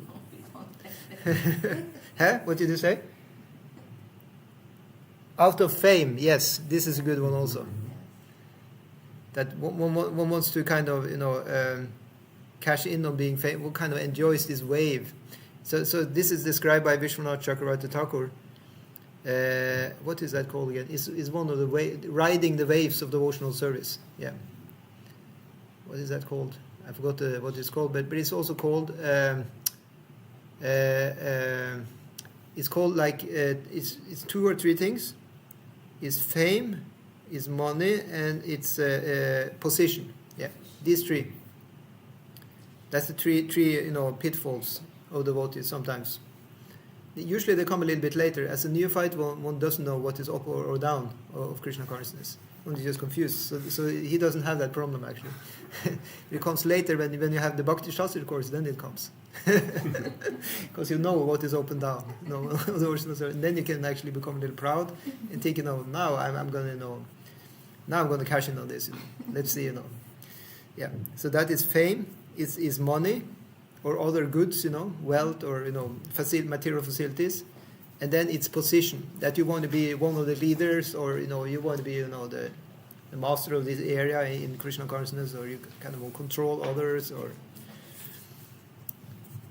But of course, it cannot last really long because devotees are guided by super soul. So in that way, super soul will knock and say hello, These desires are not, compatible with pure devotional service. And then we can ignore the super soul, but then devotees from outside will also say, hello, Prabhu, what are you doing? So in that way, there is no problem. As long as we just stick to the association of devotees, we will be purified from all these things. Yeah. It's no problem at all. Yeah. Especially if you have a spiritual master, because it said that Bhagavatam, if you read Bhagavatam alone, Bhagavatam is also giving so many instructions. But we need to have the person Bhagavatam, because the person Bhagavatam, he will take us by the ear. The book doesn't have hands which can take us by the ear. He's just giving instruction, and that is it. But the person Bhagavatam, he can chastise us. So you should actually find a guru who will be able to do that. Like, one of our gurus in Iskcon, he said that sometimes devotees, they want to have a chocolate cake guru. Yeah. It's like the devotee wants to eat chocolate cake, and many gurus in Iskcon, they don't allow to eat chocolate. But one or two gurus, they may actually do that. They say it's okay, So in that way, the devotee, out of that motivation, he will find a guru who allows chocolate, and then he will make chocolate cake and offer the guru and enjoy chocolate cake. Yeah. So we shouldn't be like that, We should find actually a guru who is able to actually shape us in the proper way, Yeah. Thank you. So where did we go now? Yeah. Yeah. So in this way, a neophyte can gradually develop attachment for Krishna's name, fame, form, qualities, and so forth. When one has developed such attachment, he can spontaneously serve the lotus feet of Krishna even without following the regulative principles. So that one we can just forget about. We are going to follow the regulative principles, okay? So, that one is clear. This is not our level, okay? Yeah. This stage is called Raga Bhakti, or devotional service in spontaneous love. So just for your information, whenever we are preaching, we don't preach Raganuga Bhakti. Yeah, this is like the Vaishnava etiquette. We just preach, the rules and regulations. Like to follow these things, and Raganuga Bhakti, it's kind of more. It's more confidential. It's not something one is preaching openly. So it said, we should preach the Radha Krishna Leela and talk about all these high-flying things in the public, because it will be a little offensive actually. It should be done, in a confidential way. With other, we should definitely talk about this with other devotees, but not like in the public way like that. Yeah.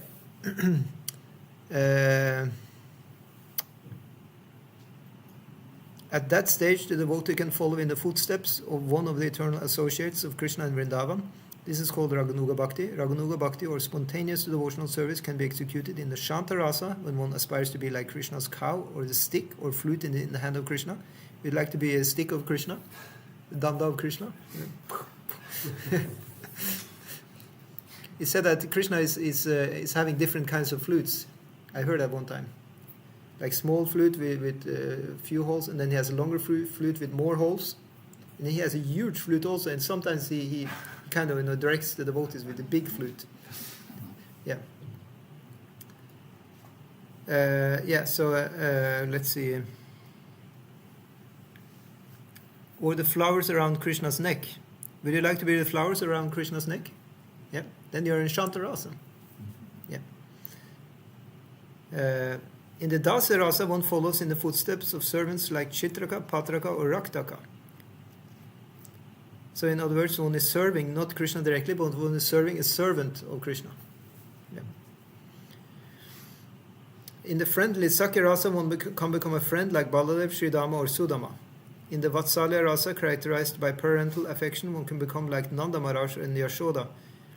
And in the Madhurya Rasa, characterized by conjugal love, one can become like Srimati Radharani or lady friends, such as Lalita and her serving maids, Manjaris. Like Rupa and Rati, this is the sense of all instructions on the matter of devotional service. So we'll just, so that was the end of that purport. But I just want to point out here,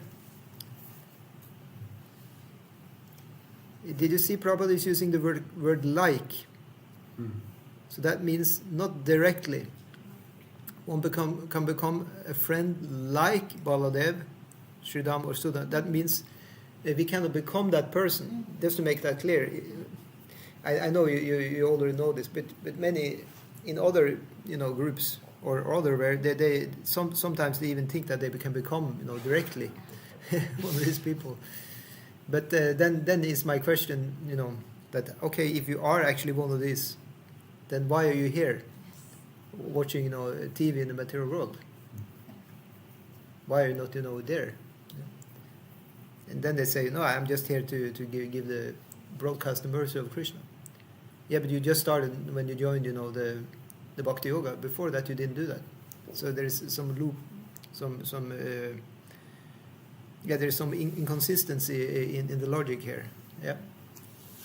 The real situation is that we are not one of these now, and we have never been, one of these names. We are, we don't know who we are really, because we're covered all by material energy. But we're definitely not one of these eternal persons who are described in the book. Yeah, let's just be clear about that. And one cannot, for example, become Yashoda or Nanda Maharaj. Prabhupada has said in another place, these posts are already taken. You can become Indra, however. If you like to be Indra, in the upper planet, you can actually become. But then you have to do 100 Ashwamedha Yagyas, 100 horse sacrifices. Yeah, and probably you have to do that in a different yuga, because to do a horse sacrifice is not the easy thing, and you have to actually be the emperor of the whole world to do it. That's another thing. So Prithu Maharaj in the Bhagavatam, he wanted to become, he wanted to do 100 horse sacrifices, just for the kicks of it, He wanted to do 100 horses. He actually didn't want to become Indra.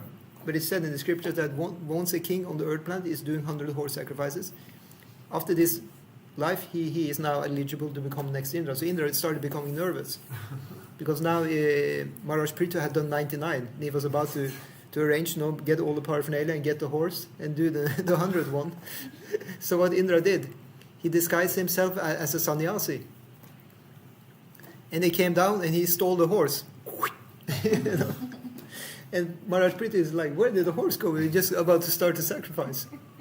And then the son of Prithu Maharaj, he saw that, and he just followed after him, Yeah, just like the police, he just woo, woo, woo, woo. You hear the police outside the door, actually. I got him, but then he saw, he saw, whoa, this guy is dressed, as a sannyasi. I cannot touch the sannyasi. So he gave up and he went back again. And he said to Maharaj Prithu, actually it was a sannyasi who stole your horse. Sorry, I was about to catch him, but then I came close, I saw it was a sannyasi. And it's explained, that was the first fake sannyasi in the world, who dress as a sannyasi, who actually not. And in Kali Yuga there are many of those, unfortunately. Yeah. So let's not become one of these ourselves. Let's rather just be a humble devotee, and not be a fake devotee. Let's just do the best we can, and not be after name, fame, and money. Yeah. All this will naturally be for a devotee, and devotee never aspiring for that. And also not aspiring to do 100 horse sacrifices to become Indra.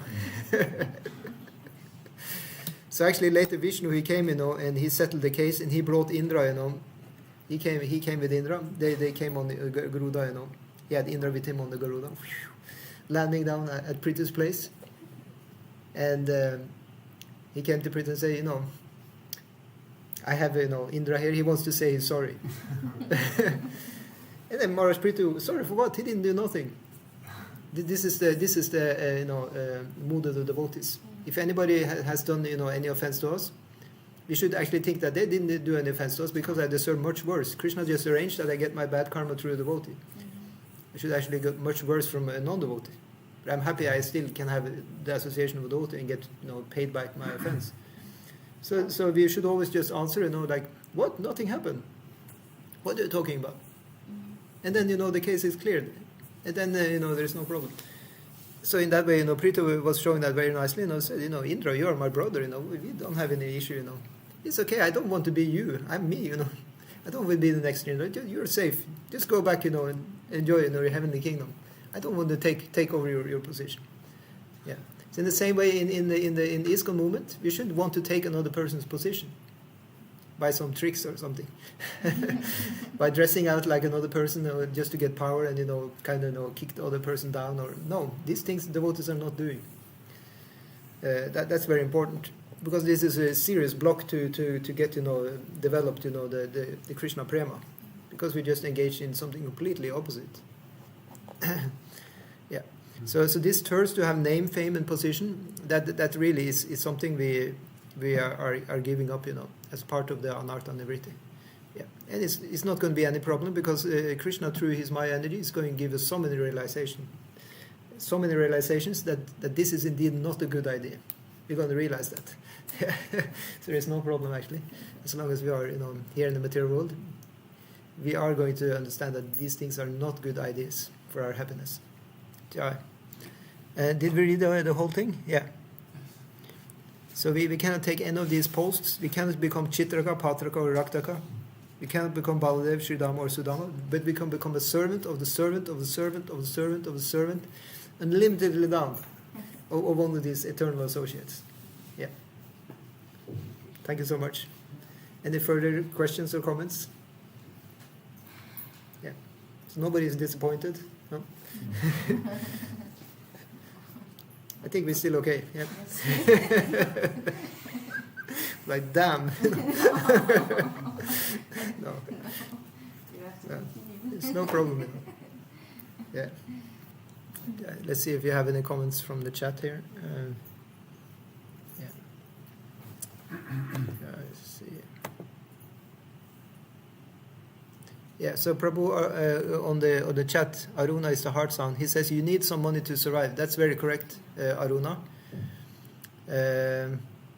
So that's why we need, sometimes we need to accept money. That's okay, but we're not after it. You see what I meant when I said we're not after money is that we're not greedy for that. We are working, and we definitely we are working for money also in our work. It's not like we work for free, because then we cannot eat or pay our rent. So that's okay. What I meant to say is that we don't get in the mode of passion, because mode of passion, he wants to accumulate and have over the top amount of money for some personal luxuries. Yeah. To no end. Huh? To no end. To no end, actually. Actually, there are many devotees who are pretty wealthy, actually. But usually these devotees are quite sattvic. That's my experience. Or at least they're not so much in tamoguna. Yeah. So the Lord is giving them then, because if they were in tamoguna, they would just misuse it and fall down by all that money. But if they're in the higher modes, if they're in the sattva, they can get money and they will not misuse it. So if they get a lot of money, they will just build the temple nicer. They will upgrade the altar. They will have more flowers for Krishna on the altar. They will buy nicer boga, organic boga instead of a regular boga. They will just upgrade what is connected to Krishna. Yeah. Yeah. So you're completely right, Aruna. Thanks for a comment. We really need money to survive. But we don't necessarily need to be the next Elon Musk like that. Yeah. Yeah. But even the kings of the world before, like Maharaj Yudhishthira, he was more wealthy than the richest people in the world today, actually, because he owned the whole world. I read in Mahabharata, Maharaj Yudhishthira is going up in the morning.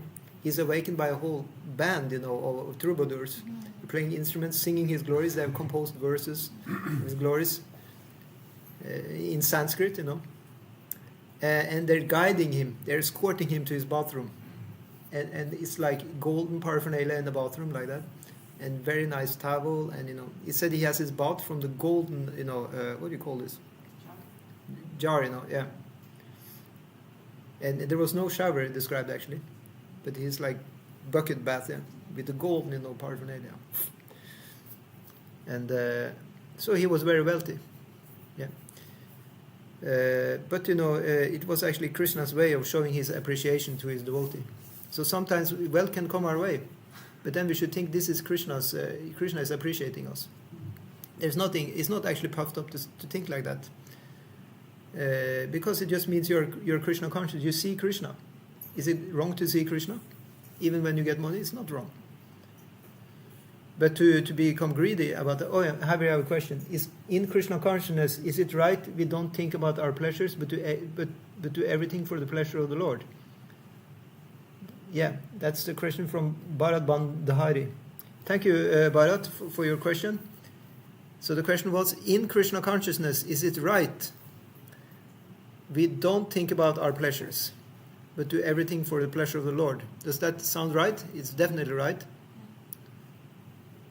There is a verse in Bhagavatam saying exactly that, actually.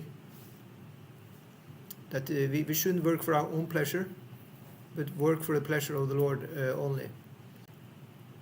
But it said there, so jivasya nendriya priti. One shouldn't live for indriya priti, or the pleasure of the senses. Yeah. Jivasya na indriya priti, but jivasya atma tattvasya. One should live for understanding the atma tattva, or our situation as an atma. And what is the atma tattva?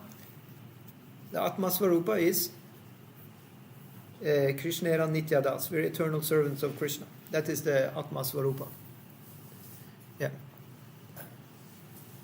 And it said in that verse is from 2nd chapter of 1st canto. Jivasya naindriya pritir yavat jivata arhata.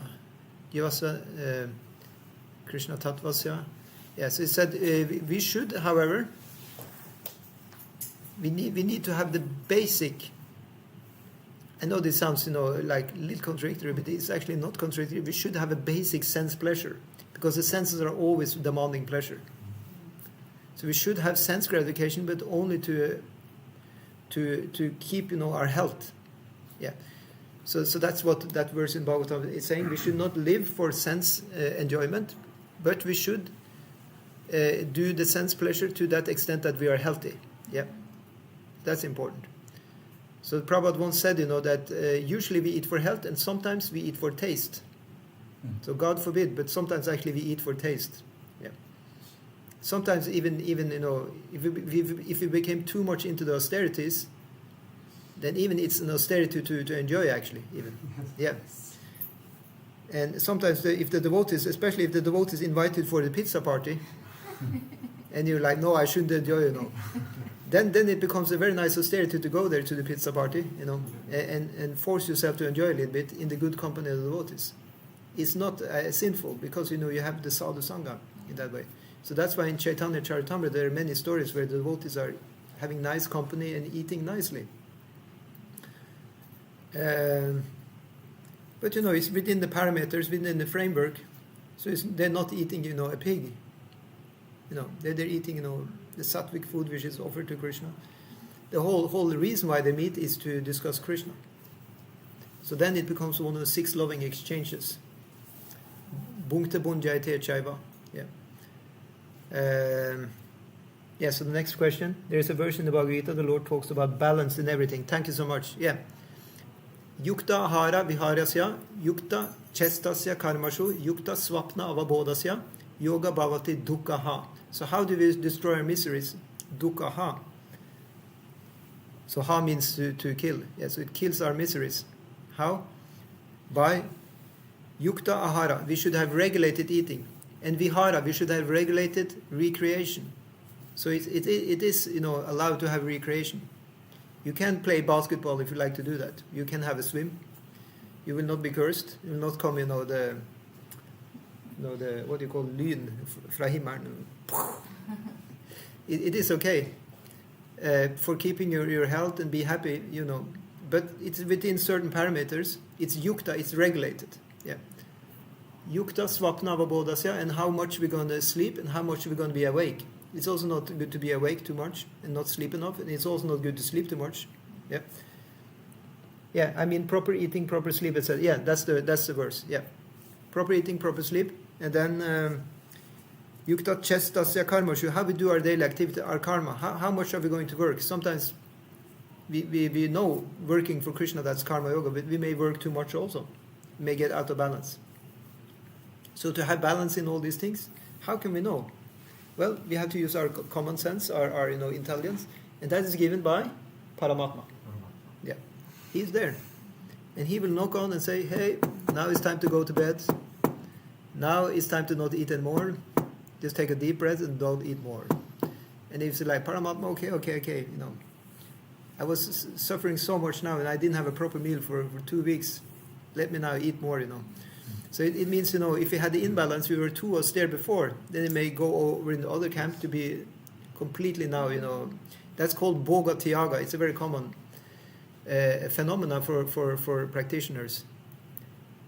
Sometimes Bhoga, too much enjoyment, and then, Tyaga, okay, I did so much enjoyment, now I'm just going to be nirjal, not even drinking. But then it becomes too much the other way. And then after having so much austerities, you cannot even smile, when the devotees say Haribol, it's like Haribol. Cannot even smile, because of all this pain, Austerities are pain, it's self-imposed pain. To take a cold shower and, to not eat and drink, this is painful. Yeah. But, you can also enjoy it if you're very, sattvic. Yeah. So, but if it's a lot of it have a tendency to become actually painful, and it can bring imbalance. Because, for example, to not eat enough, it can give air imbalance in the body. Yeah. And in the mind also, there is air in the mind also, subtle air. So in that way, the mind can also become imbalanced by too much austerities. So that's why it needs to be balanced. Yukta chestasa karmashu, and then yoga bhavati dukkha, and that's all called yoga. It is called yoga, all of these things. So the guru is not going to hold you in the hand all the day long. Sometimes we are on our own, we have to make our own decision, and then we will make our decision on these 3 things: guru, sadhu, and shastra. what we've heard from the Guru, what we do according to all the devotees around us. So never forget all the devotees around us. Don't take them for granted. They are your best friends. They may not be your Guru, you may not bow down to them and wash their feet, but they're actually often even giving you more than your Guru actually. And Krishna, he wants us to actually even take instructions from them, because Krishna is talking through them. It's like the very neophyte, Kanishta Adhikari, he will be so pritak drishti, he will only see Krishna or God in the deities, in the temple, and in his own Guru. The rest are just, average. No, my Guru said this, I don't listen to you, And, I'm worshipping here, don't disturb me, I'm worshipping, It's like an example, Prabhupada, he came, with his disciples, to a man, because Prabhupada was preaching, he was traveling here and there, so come to some Indian man, and some Indian people. They're very pious, they worship, they use like 2 hours every morning to do their puja and everything. So Prabhupada came in the morning, and this Indian man was a pious man, he had a nice house, and he had his own temple room, so he was doing his puja, ding, ding, ding. So when they ring on the door, they came, the other family members said, yeah, you can come in, but just sit here in the room, by the side. And later, when our Prabhu, the master of the house, when he's finished with the puja, he will come and talk with you. It may take 1 or 2 hours, but just sit there and serve yourself. You can have a glass of water. You're fine. And Prabhupada said, this man, he's too much. He hasn't learned. He's not Krishna conscious. He hasn't learned that when devotees are coming on your door, you should give up everything else and just serve them. It's more important than doing your personal puja. So you know what Prabhupada did? He just told the devotees, we're packing up, we're out here. And everybody just, they just went. He just, 20 seconds. And this man, was, whoa, where did it go, He just stopped his ringing of the bell and was, oh no, I did offense, No, this is what can happen if we're too much absorbed in our own thing and we think, now I'm doing the highest service, I'm worshipping the Lord, why are you bothering me, No, but have you forgotten that the Lord is in everybody's heart? That's why, Kapila Dev in Bhagavatam, he's just blasting all these Kanishta Adhikaris, who just wants to serve the Lord in the temple and doesn't want to acknowledge that the Lord is everybody's heart. He's just blasting them. And he says, the kind of worship they're doing, it's just like offering, oblations of ghee to the ashes. So in the fire sacrifice, homa, then you're supposed to, you put the ghee and you say swaha, swaha, ding, ding, ding, swaha, ding, ding, ding, swaha. That goes on for hours and hours, swaha, because it goes to the wife of Agni. It's something like this. So everything you offer on the fire, Agni is taking that and he's transporting it to all the demigods. If the fire is not there, the demigods are getting nothing. Yeah. So that's why you need to have the fire there. And if the fire is away and you just have ashes, and you can offer everything, you could put banana and ghee and everything, nothing is going nowhere. It's just there. So in the same way, Kapila Dev is saying, if you worship the deity, you can stand on your head, you can work 24 hours. But if you don't respect, the other people's, that I am in everybody's heart, you just, Shramaya Kevalam, you're just wasting time actually, working for nothing. Yeah. So that's why this has to be balanced. Yeah. So thank you for the questions. And we close there. Srila Prabhupada ki jai.